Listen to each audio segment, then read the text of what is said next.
Trojičeja Tebe, Gospodi, Trojičesko i javisia poklonenie. Roditele Boga, sinetelstvo vaše Tebe, возлюбленога Тя Сина именуя, и дуговидне голубине, извество ваше словесе утвърждение. Являй се, Христе Боже, и ми просвещай, слава Тебе.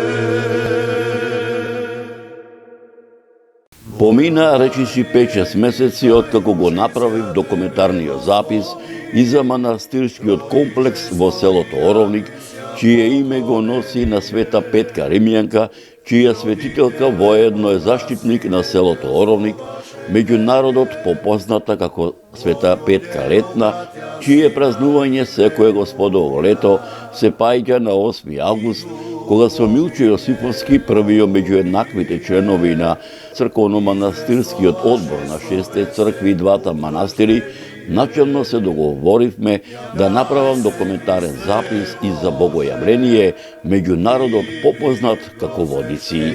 Слава Тебе!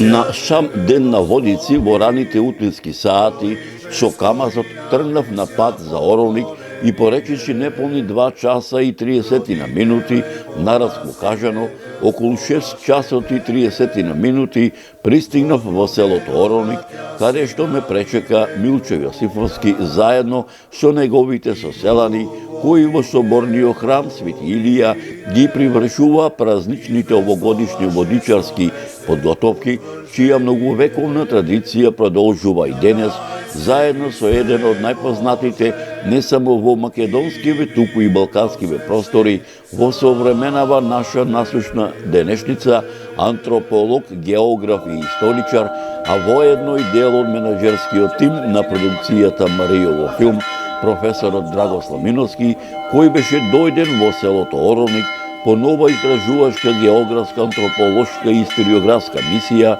чиј поголем дел од ова досегашно заедничко географско, антрополошко и историографско истражување за Стручката регија, за селото Оровник, ќе ви пренесеме во продолжение на оваа репортажа.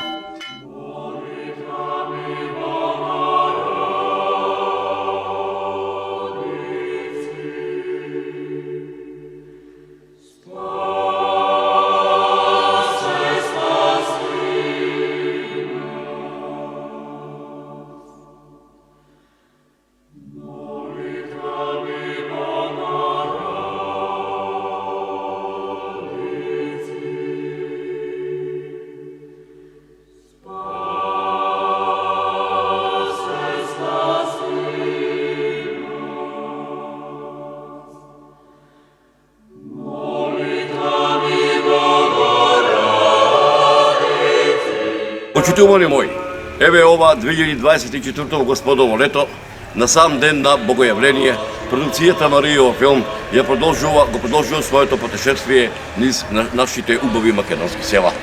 Овај ден се наоѓаме тука повторно, заедно со Драги Миновски, еден од познатите антрополози, географи и историчари не само во Република Македонија, не само во балканскиве простори, туку и ширум Европа, а воедно и дел од менаџерскиот тим на продукцијата Маријово филм. Додовме да ги овековечиме, така да речам, оние стари адите обичаи за богојавление, каде што Господ Исус Христос во реката Јордан, Јован Крстител го покрстил и од Јордан и ден денеска го имаме ова наше православие. Во Јордание гришајушися Тебе, Господи, Троическо и јавися поклонение. Родителе Бога, синетелство ваше Тебе, возлюбленога Тя Сина именуја, и Почитувани мои, моите домајчини не замолија најсетне ние ним да им ги раскажеме нашите досегашни историографски сознанија за водичарското празнување како на Света православна екумена, така и за Македонската православна екумена во изминативе векови, а потоа и тие да ни ги пренесат многуте приказни исто така за водичарското празнување во селото Ороник во изминативе децении, чија традиција се пренесува од колено на колено, од генерација на генерација. Нивниот предлог со задоволство го прифативме. Традицијата е збир на материјални, технички и духовни знаења и достигнувања на вредности и модели на однесување. Традицијата е првенствено устно, а потоа и писмено пренесување на знаења, вештини, манири и обичаи во рамките на една култура. Таа е повеќе слоен поим, па ја вклучува устната традиција како таква, но и сите обичаи, обреди, конвенции, верувања, научени знаења, уметности и занаети, ритуали, морални правила. Традицијата на еден народ е многу важна, бидејќи го одржува континуитетот и етничките особености на тој народ. Народните обичаи се создавале за задоволување на различни човечки потреби, а како што се развивале и менувале одредени потреби, се менувале и обичаите. Денес има се поголема тенденција за обновување на обичаите и нивно прилагодување на помодерен начин на живење. Постојат ритуали кои вклучуваат славење на одредени денови во годината. Кога станува збор за ритуалите, религијата игра многу голема улога, која вклучува облици на однесување за време на прославата на важни светци и пророци. Традицијата има улога да ги зачува обичаите, навиките, обредите, како и да ги пренесува, но денес се работи на систематско собирање и архивирање, филмско, новинарско, музичко и слично, за да не се изгаснат елементите на традицијата кај народите. Голема улога во зачувувањето на традицијата има јазикот што го зборува одредена нација. Без јазикот, како средство за комуникација, било вербално или невербално, не е можно да се зачува традицијата или да се доближи до другите народи. Традицијата на нацијата е извор на целото богатство. Традицијата на еден народ е олицетворение на сето богатство што може да ја презентира една земја. Во Македонија таа овозможува да се зачува, негува и афирмира културниот идентитет на македонците и Македонија, бидејќи македонското творење има бесценета вредност како културно обележје. Традицијата на еден народ е олицетворение на сето богатство што може да ја презентира една земја. Во Македонија таа овозможува да се зачува, да се негува, да се афирмира културниот идентитет на македонците и Македонија, бидејќи македонското творење има бесценета вредност како културно обележје. Македонија има непроценливо културно-историско наследство. Македонија е земја во која минатото оставило скапоцени траги, а сегашноста уште повеќе ги разубавила и ги опременила. Во Македонија, старата и богата македонска традиција на најубав можен начин се измешала со напредокот и со современиот живот, па така сплотени заедно представуваат една успешна целина која во себе ги содржи сите елементи на една култура која се темели на своите вековни обичаи. Македонците се топли, дружелюбиви и едноставни луѓе, со големо срце, луѓе кои ги има низ цела Македонија и кои се душата на овој прекрасен дел од земјата. Верските празници го обединуваат народот, го поттикнуваат да ги продолжи вековните традиции и обичаи, кои ги негувале и чувале нивните предци и ги создавале црковното македонско градителство и уметничкото и културното богатство. Значајно е тоа што божествените литургии ги посетуваат и многу млади луѓе, кои правилно ја толкуваат и ја применуваат православната христијанска вера, а некои од нив учествуваат во процесијата, во црковното хорско пеење, во зависност од афинитетот, учествуваат во одржувањето на сакралните објекти, како помош и придонес на сопствената вера. Во врска со празнувањето на црковните празници, се вели дека со празникот треба да се живее, истиот треба да се доживее, да се празнува за да бидат душите полни со радост. Радоста во Господ и радоста од Господ не може ништо да ги намали или замени. На празникот празнува секоја македонска православна душа. Празнуваат и иселените македонци, кои постојано доаѓаат во посета на своите таткови и родни огништа. Да останеме во родните места, со нас да останат и верата, и црквата, и народот, и македонската држава. Во Јорданије гришајушися Тебе, Господи, Троическо и јавися поклонение. Почитувани мои, пред пладневните сончеви зраци, милувајќи ги водите на Охридското езеро, поточно речено Дебрската ривиера, пред се селото Оровник и соборниот храм, чие име го носи на пророкот Свети Илија, ја навестува празничната атмосфера на православната екумена, посветена на водичарското празнување.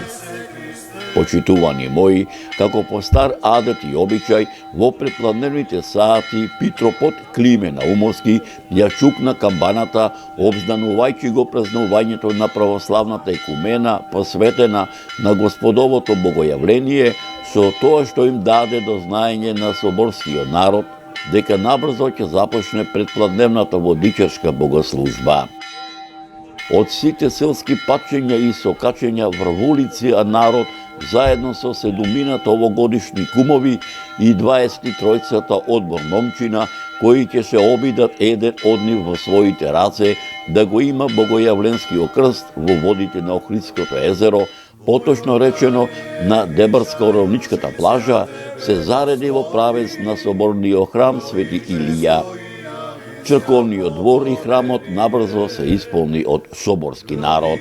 Набргу во црковниот храм пристигнаа овогодишните кумови Богоја Јоваковски, Никола Неловски, Марјан Белев, Страше Јосифовски, Богоја Неловски, Ванко Јовановски и Славко Митрески, кои, како по стар обичај, секој во своите раце со кумското бакарно котле, наполнето со 2-3 кажи прста чиста изворска вода, а во него киска сув босилек, направена од неколку гранчења колку што кумството брои членови, родовскиот или малскиот крст, врзани со црвен волнен преден јаток, откако најсетне се запалија свеќи за здравје и за нивните семејства, еден по еден бакарните котлиња ги оставија пред царските двери, пред мајката Божија и пред Свети Јован Претеча, Духот Господов да ги облази, за да и кумовите и бакарните кумски котлиња бидат подготвени за предпладневната златоустова литургија, посветена на Јован Претеча. Извествуваше словесе утврждение. Јавјај се, Христе Боже, и би просвещеј слава Тебе. Почитувани мои, пред да го погледнете видеозаписот од предпладневната богослужена литургија, со која чино начествуваше парохискиот свештеник од Слушкото црковно наместништво, заедно со соборскиот народ, 7 овогодишни кумови и 23-цата одбор момчиња, кои ќе се обидат еден од нив во своите раце да го има богојавленскиот крст, фрлен во водите на Охридското езеро, поточно речено на Дебарско-Ровничката ривиера, благословувајќи ги и да го обзнани Господовото богојавление, предлагам да ги надополните вашите сознанија за самото водничарско кумство во чест на Свети Јован Претеча, надополнето со историографските записи за самото водничарско кумство на еден од непознатите не само во македонскиве, туку и балканскиве простори во современава наша насущна денешница, антрополог, географ и историчар, а воедно и дел од менеджерскиот тим на продукцијата Маријова филм, професорот Драгослав Миновски, копајќи низ архивите ширум македонскиве и балканскиве простори во изминативе децении. Интересно е да се напомене дека празникот Богојавление или Водици се слави во групи помали или поголеми, кои што се викаат компанија, кумства или братства. Тие компании се формираат по мала или по фамилии. Сите членови на кумството се сметаат за меѓусебни роднини и се повикуваат со побратиме или светионе. Според давнешните свајчења, а тоа го прифатила и црквата, кумството е сродство.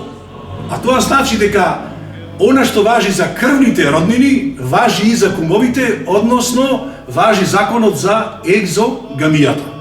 Значи, со тоа што Свети Јован Крстител го крстил Исус Христос, тоа значи дека тој го има кумството. Секоја компанија си има свој кум, кој што се вика Свети Јован. И кај него стои крстот една година од Водици до Водици и нему му припаѓа кумството. Предавањето или прво предавањето на кумството се врши по строго востановен ред, најчесто по старост. Меѓутоа, во записите на Кузман Шапкарев може да се срете дека во Охридскиот регион кумството и крстот со тоа се откупувале со наддавање. Да споменам и тоа дека 18 јануари, денот пред Богојавление Водици, се вика водокрштение или водокрст или водопост. Водокрст доаѓа од тоа што водата се крштева, се осветува, а водопост бидејќи станува збор за строг пост. Дента на денешниот ден на Богојавление Водици, кога ќе чупне камбаната во црквата, сите кумови одат во црквата со котле со вода. Во секој од тие котлиња е ставен крстот од кумството. Откако попот ќе ги провери крстовите, дали се добро врзани со босилекот, затоа што треба да има толку гранчиња, колку што има кујчи во кумството, ги опејува сите котлиња и крстови заедно и ја осветува водата. Со таа осветена вода, потоа луѓето ги прскаат кујчите, просториите, шталите и сите оние места од каде што сметаат дека треба да се избркаат лошотиите.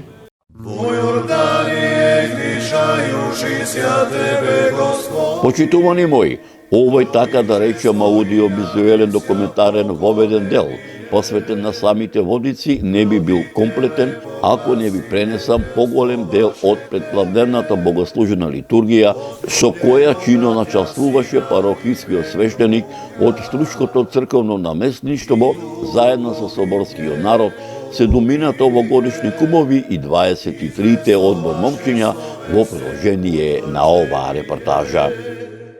Јавај се, Христе Боже, и би просвещеј, слава Тебе.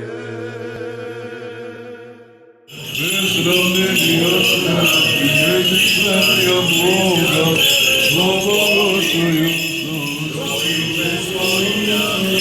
Слава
Почитувани мои, откако парохискиот свештеник ги благослови 7 кумови и ги ороси со осветената вода, 7 бакави котлиња, наполнети со 2-3 каши прста чиста изворска вода, киските се у босилек направени од онолку гранчења колку што секое кумство брои членови и родовските, поточно речено, малски крстови, сите заврзани со црвен волнен преден јаток, заедно со 23-та одбор момчиња и соборскиот народ, формирајќи црковна литија, се упати во правец на Охридските води, поточно речено во Дебрската оровничка ривиера.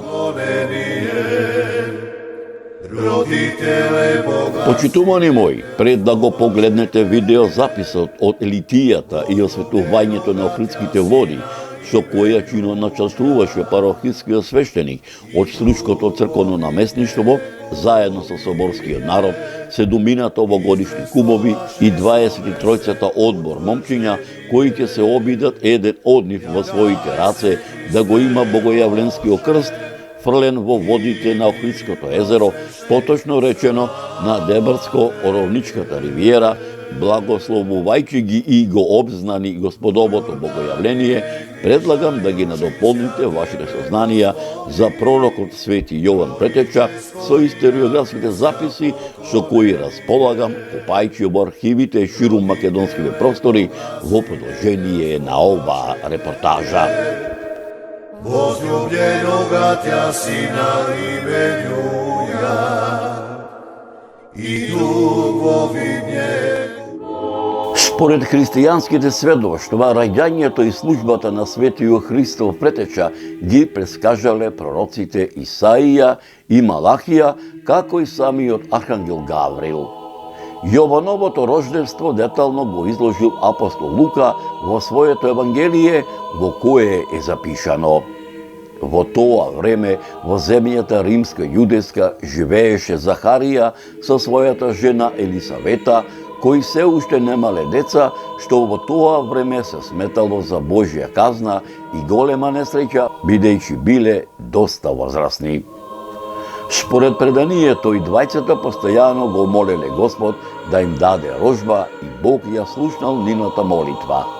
Захарија во храмот го слушнал гласот на ангелот Гаврил, кој му рекол дека ќе добие син, што ќе се вика Јован, и тој според Господовото провидение ќе биде одбраниот што ќе оди пред Спасителот и ќе му го подготвува патот. Според христијанските сведоштва, ниту еден кој е роден на земјава пред појавата на Христос не бил толку величествен и славен како што бил светиот Јован Крстител. За свети Јован се вели дека е претеча Христов, затоа што Господ токму него го испратил пред себе, за да им го пренесе на луѓето словото и начинот на вистински живот, за да можат да го сватат и да го прифатат Христа.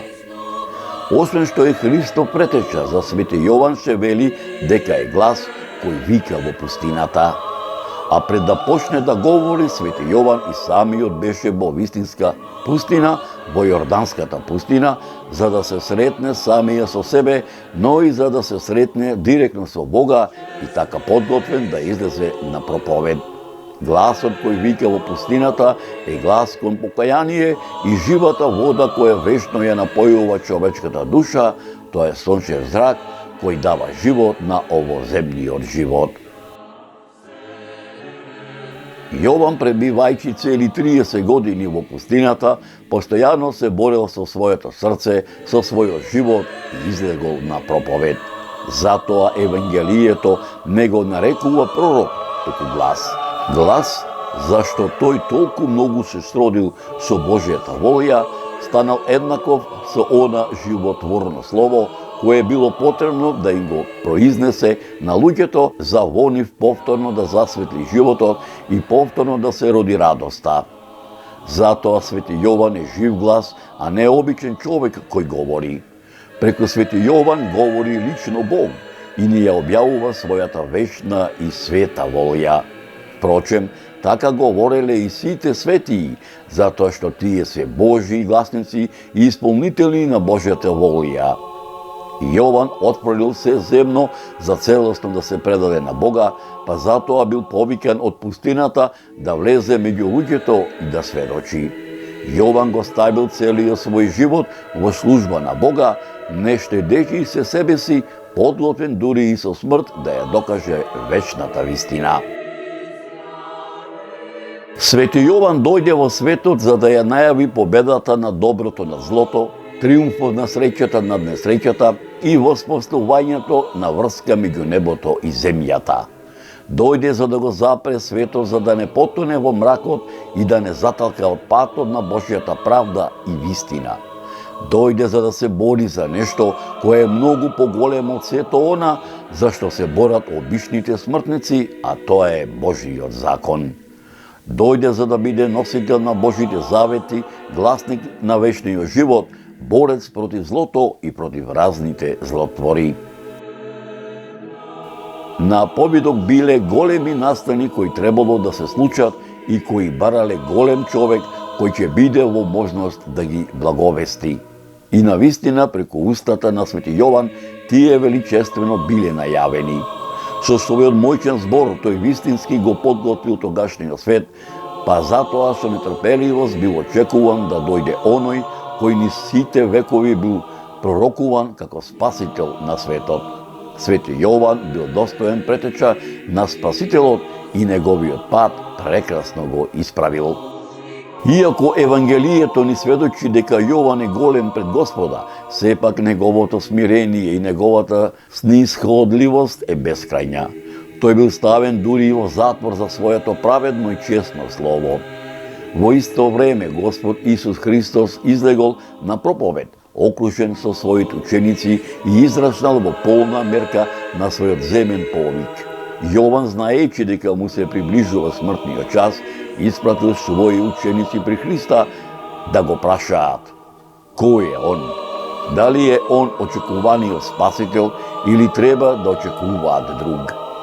Христос не им одговорил директно кој е, туку им рекол да одат при Јована и да му кажат што гледаат.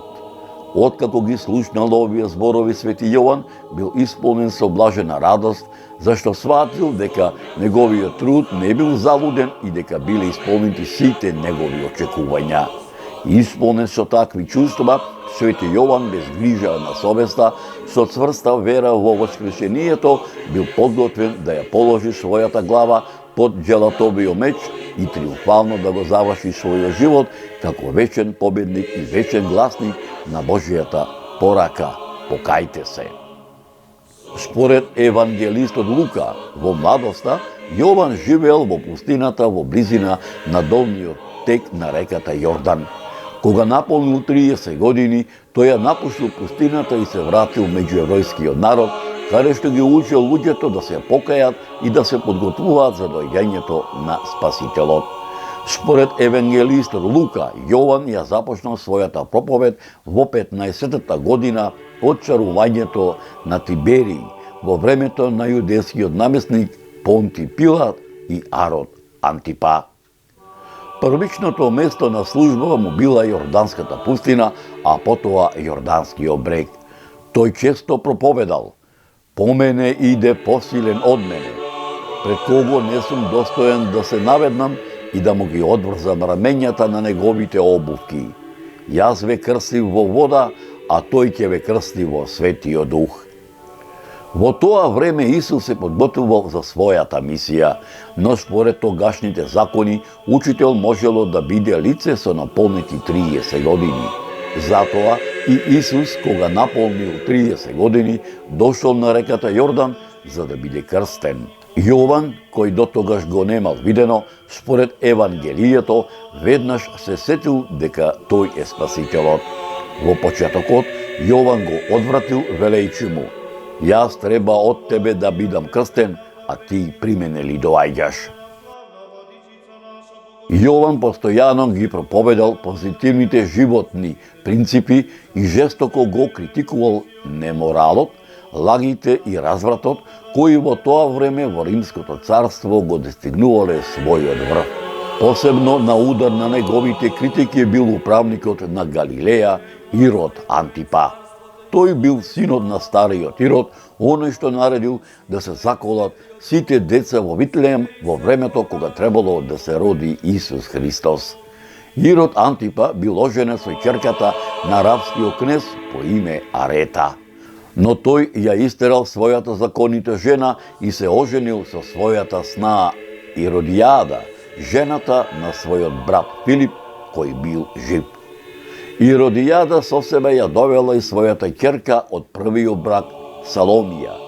Тоа не го дозволувале ниту законите на Мојсей, а Јован жестоко го критикувал велејчи: не ти личи да ја земеш жената на брат ти.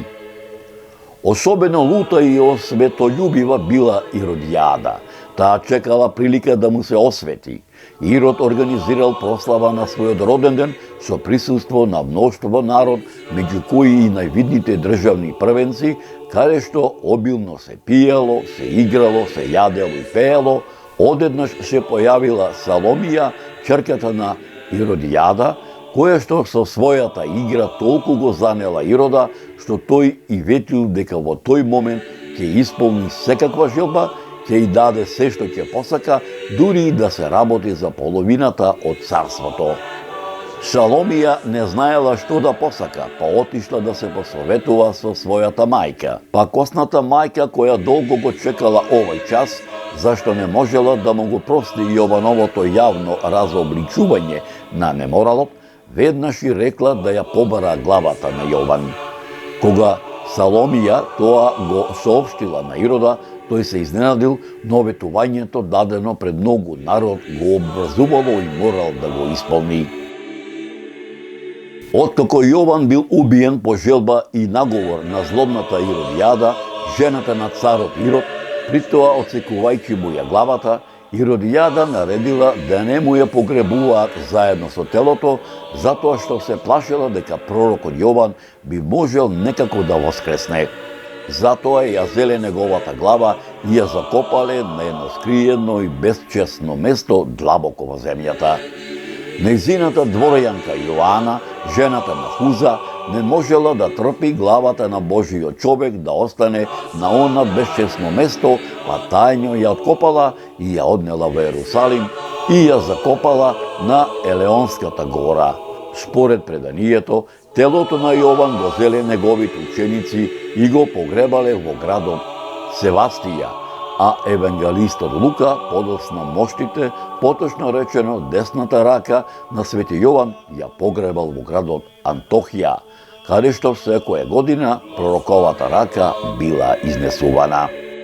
По известно време, еден угледен богаташ поверувал во Христа, ја оставил својата висока позиција и се замонашил, па како монах со името Инокентий се населил на Елеонската гора, токму на она место каде што била закопана главата на Свети Јован Крстител. Сакајќи да си зидат челија, копал длабоко и пронашол земјен сад и во него глава за која што на таинствен начин му било јавено дека е Крстителот. Тој ја целивал и ја закопал на истото место. По Божја промисла, ова чудотворна глава во времето на благочестивата царица Теодора, мајка на Михаил, а жена на царот Теофил, и во времето на патријахот Игнатиј била пренесена во Цариград. Во Јорданија излишајуши ся Тебе, Господи, Троическо и јавися поклонение. Родителе Бога Сине. Почитувани мои, овој така да речем аудиовизуелен документарен запис, посветен на пророкот Свети Јован Претеча, не би бил комплетен ако не ви пренесам поголем дел од видеозаписот од литијата со која чиноначасуваше парохискиот свештеник од Струшкото црковно наместништво заедно со соборскиот народ. И би просвещей слава Тебе. Во Јорданија излишајуши ся Тебе, Господи, Троическо и јавися поклонение. Roditele, boglasiniteljstvo vaše Tebe, возлюбljenoga Tja Sina imenjuja, i dugovidnje golubine, izvestvo vaše slove se Почитувани мои, пред да го погледнете видеозаписот од осветувањето на Охридските води со која чино началствуваше парохискиот свештеник од Стручкото црковно наместништво, заедно со соборскиот народ, 7 овогодишни кумови и 23-цата одбор момчиња, кои ќе се обидат еден од нив во своите раце да го има богојавленскиот крст, фрлен во водите на Охридското езеро, поточно речено на Дебартско-Оровничката ривиера, благословувајќи ги и го обзнани Господовото богојавление, предлагам да ги надополните вашите сознанија со историографските записи за самото богојавление со кои располага професорот Драгослав Миновски, копајќи низ архивите ширу македонскиве простори во продолжение на оваа репортажа. Празникот Богојавление или Водици, според христијанските преданија, е денот кога Свети Јован Крстител го крстил Исус Христос во водите на реката Јордан и се прославува на 19 јануари. Со ова накрштевањето му се дава значење како на една од повеќето свети тајни во христијанството. Со крштевањето практично е духовно раѓање на човекот и се смета дека со крштевањето тој почнува да живее во својата вера. Кумот се смета за духовен родител на крстениот и за негов најблизок роднина. Со празникот Богојавление или Водици завршуваат така наречените 12 некрстени денови. Меѓутоа завршува и циклусот на збиднување и настани и прослави во врска со одбележувањето на православните христијански празници Бадник, Божик и Василица. Значи, Богојавление или Водици празникот се однесува на денот кога е крстен Исус Христос од Свети Јован Крстител или Свети Јован Претеча. Претеча се вика затоа што тој учел пред и постоел пред Исус Христос и затоа се смета за негов претходник. Богојавление или Водици е празник на предхристијанскиот Бог, Дај Бог Давател, кој што им ги исполнувал желбите на луѓето кои му се обраќале за помош кога ќе се отворело небото.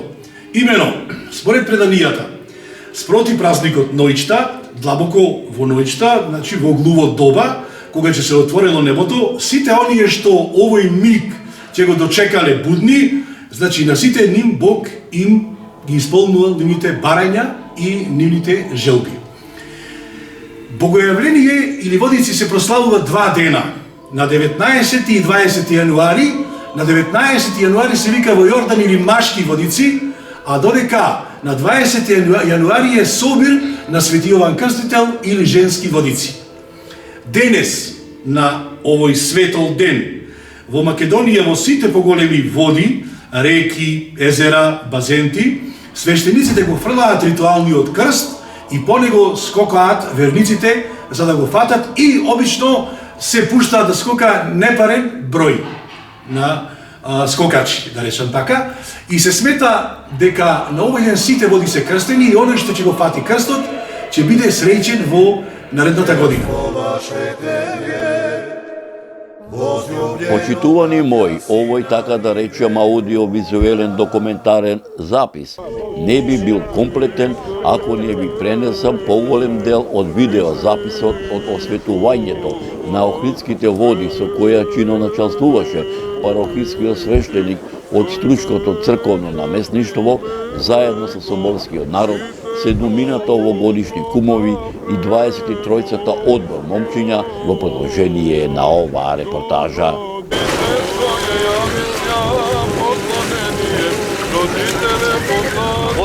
Јорданije гришајушися Тебе, Господи, Троическо и јавися поклонение.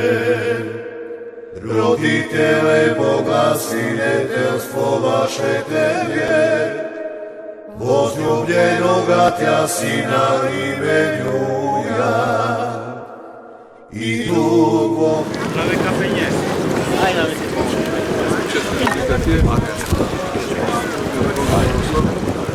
Kako se zoveš? Antonio. Prezime? Krstur ga fati Antonio Jegoski. Jegoski.